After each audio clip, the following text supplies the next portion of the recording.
राज्यातील बहुतांश भागात आजपासून पाऊस ओसरण्याचा अंदाज। रायगड, रत्नागिरी, पुणे घाट आणि सातारा घाटात सोमवारी ऑरेंज अलर्ट। काही भागात 29 तर विदर्भच्या काही जिल्ह्यात 31 जुलैपर्यंत पावसाचा अंदाज। जालना जिल्ह्यात मुसळधार पाऊस। जोरदार पावसाने शहरातील नागरिकांच्या घरात शिरलं पाणी, नदी नाल्यांनाही पूर। छत्रपती संभाजीनगरमधील पैठणच्या जायकवाडी धरणातील पाणीसाठा 83%वर। मात्र मराठवाड्यातील प्रकल्प कोरडेच। मागील 2 महिन्यात मध्यम आणि लघु प्रकल्पांत जेमतेम जलसाठा।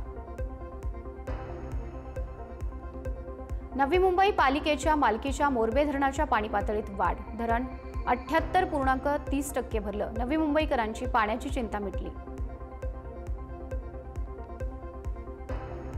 सातारच्या कण्हेर धरणातून चौथ्यांदा पाण्याचा विसर्ग सुरू। कण्हेर धरण 86% भरलं। वेण्णा नदीकाठच्या गावांना सतर्कतेचा इशारा। साताऱ्याचं वीर धरण 95% भरल्यानं धरणाचे 3 दरवाजे उघडले। त्यामुळे नीरा नदीच्या दोन्ही तीरावरील नागरिकांनी सावधानता बाळगावी, प्रशासनाचं आवाहन। कोयना धरण पाणलोट क्षेत्रात पावसाचा जोर वाढला। 105 टीएमसी पाणी साठवण क्षमता असलेलं कोयना धरण 80%हून अधिक भरलं। नाशिकच्या नांदूर मध्यमेश्वर धरणातून 19,717 क्युसेक पाण्याचा विसर्ग सुरू। नदीकाठच्या गावांना सतर्कतेचा इशारा। धरणातून विसर्गामुळे जायकवाडी धरणाच्या पाणी पातळीत वाढ। पैठणच्या जायकवाडीतला पाणीसाठा 83%वर, पण मराठवाड्यातील प्रकल्प कोरडेच। मागील 2 महिन्यात मध्यम आणि लघु प्रकल्पांत जेमतेम जलसाठा असल्यानं चिंता वाढली। संभाजीनगरच्या कन्नड तालुक्यातील 7 मंडळात अतिवृष्टीचा तडाखा। सर्वच नदी नाल्यांना मोठ्या प्रमाणात पूर। तालुक्यातील मध्यम प्रकल्प, धरणे आणि पाझर तलावात मुबलक पाणीसाठा। गोंदिया जिल्ह्याच्या 4 तालुक्यातील 17 मंडळांमध्ये अतिवृष्टीची नोंद। गोंदियात पावसाचा हाहाकार, जनजीवन विस्कळीत। मुसळधार पावसानं जालन्याच्या बोडखा गावातील नारोळा नदीला पूर। घनसावंगी ते बोडखा गावचा संपर्क तुटला। मुसळधार पावसानं जालन्याच्या गोलापांगरी येथील दुधना नदीला पूर। गावातील अनेक नदी नाले ओसंडून वाहतात। नागरिकांचा आणि शेतकऱ्यांचा पाण्याचा प्रश्न मिटला। जालन्याच्या घनसावंगी तालुक्यात मुसळधार पाऊस। पावसानं रामसगाव येथील ओढ्याला पूर। नागरिकांना काढावा लागतोय गुडघाभूर पाण्यातून मार्ग।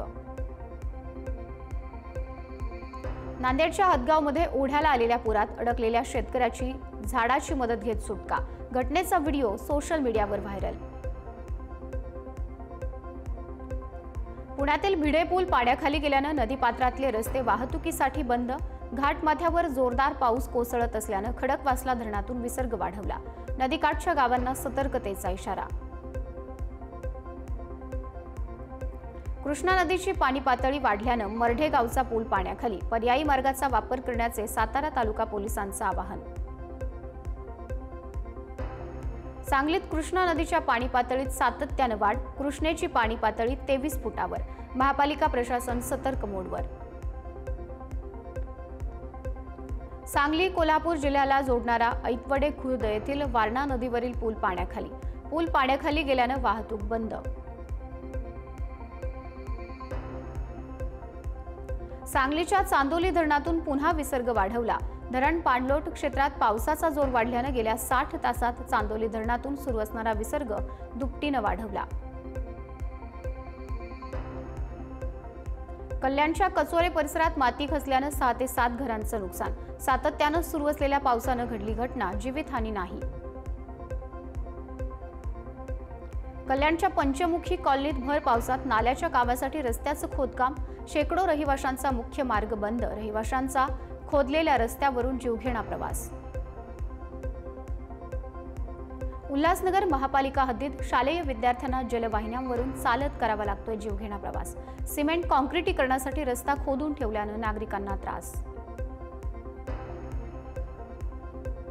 11वी प्रवेशाच्या 3ऱ्या फेरी अखेर राज्यभरातून 93,061 विद्यार्थ्यांनी घेतले प्रवेश। या फेरीमध्ये 1,11,235 विद्यार्थ्यांना मिळाली प्रवेशाची संधी। टाटा कन्सल्टन्सी सर्व्हिसेस कंपनी 2026 मध्ये आपल्या जागतिक कर्मचारी संख्येत 2% कपात करणार. कंपनीच्या निर्णयामुळे सुमारे 12,200 कर्मचाऱ्यांच्या नोकऱ्या धोक्यात. पहलगाम आणि ऑपरेशन सिंदूरवर आज संसदेत हाय व्होल्टेज चर्चा. सरकारची बाजू मांडण्यासाठी दिग्गज नेते मैदानात उतरणार. पंतप्रधान नरेंद्र मोदी देखील चर्चेत भाग घेण्याची शक्यता. राज ठाकरे आणि उद्धव ठाकरेंच्या मातोश्रीवरील भेटीनंतर युतीच्या चर्चांना वेग. मराठीचा मुद्दा आणि कौटुंबिक कार्यक्रमात एकत्र दिसणाऱ्या बंधूंनी निवडणुकीतही एकत्र लढावं, कार्यकर्त्यांची इच्छा. माणिकराव कोकाटे आणि अजित पवार यांच्यात आज भेट होण्याची शक्यता. कोकाटेंच्या राजीनाम्यासाठी विरोधकांचा जोर. अजित पवारांसोबतच्या भेटीनंतर निर्णय होणार. चुकीच्या गोष्टींचं समर्थन मी करतच नाही, चूक केली तर कारवाई करणारच. अजित पवारांची माणिकराव कोकाटेंना तंबी. इजा बिजा तिजा झाल्यावर मी समजून सांगत नाही, अजितदादांचा इशारा. कोकणात स्थानिक स्वराज्य संस्थांच्या निवडणुकांवर शिंदेंची शिवसेना आणि भाजपामध्ये मतभेद. कोकणात कार्यकर्त्यांची स्वबळाची इच्छा. नितेश राणेंचं वक्तव्य तर कोकणात शिवसेनेची ताकद जास्त, योगेश कदमांचं विधान. भाजपाकडून स्थानिक स्वराज्य संस्थेच्या निवडणुकीसाठी जोर. आज प्रदेशाध्यक्ष रवींद्र चव्हाण यांच्या उपस्थितीत वर्ध्यात भाजपची विदर्भस्तरीय मंथन बैठक. मराठा आंदोलक मनोज जरांगेंचं शिष्टमंडळ मुंबईकडे रवाना. आज आंदोलनासाठी मुंबईतील आझाद मैदानासह इतर मैदानांची पाहणी करणार. 29 ऑगस्टपासून मुंबईत मनोज जरांगे आंदोलन सुरू करणार. हिंगोलीचे ठाकरेंचे खासदार नागेश पाटील आष्टीकरांना वाढदिवसाच्या शुभेच्छा देण्यासाठी अमित शहांचा फोन. शहांच्या फोनमुळे राजकीय चर्चांना उधाण. नव्या राजकीय बांधणीचीही चर्चा. जालन्यात काँग्रेसला आणखी एक धक्का. कैलास गोरंट्याल मंगळवारी भाजपात प्रवेश करणार. रवींद्र चव्हाणांच्या उपस्थितीत आणखी काही महत्त्वाचे प्रवेश. रत्नागिरीतील खेड शहरात मीनाताई ठाकरे सांस्कृतिक केंद्राचं उपमुख्यमंत्री एकनाथ शिंदेंच्या हस्ते लोकार्पण.